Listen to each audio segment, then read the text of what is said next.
Nasamsam ang mahigit 300,000 pisong halaga ng shabu mula sa 3 individual sa isinagawang bypass operation ng pulisya sa lalawigan ng Bataan.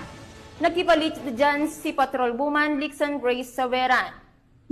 May operasyon laban sa iligal na droga ang isinagawa ng Orani Municipal Police Station sa sitio Kawayan, Barangay Tugatog, Orani, Bataan na nagresulta sa pagkakaaresto ng 3 lalaki, kabilang ang isang high-value individual. Ayon kay Police Colonel Marites A. Salvadora, Provincial Director ng Bataan Police Provincial Office, positibong nabilhan ng isang sachet ng hinihinalang shabu ng isang PNP posture buyer ang mga sospek gamit ang isang piraso ng 1,000 bilang marked money.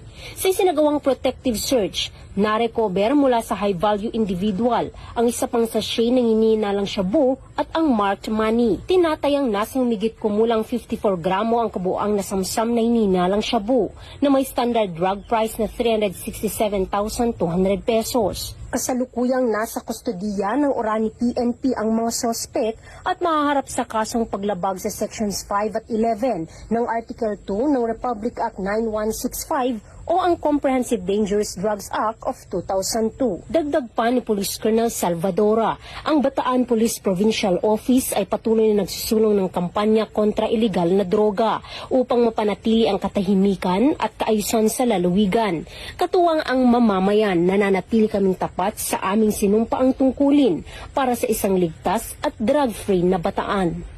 Mula dito sa gitnang Luzon, ako ang inyong PNN correspondent, Patrolwoman Lixan Reyes A. Saveran, alagad ng batas, tagataguyod ng Balitang Pulis.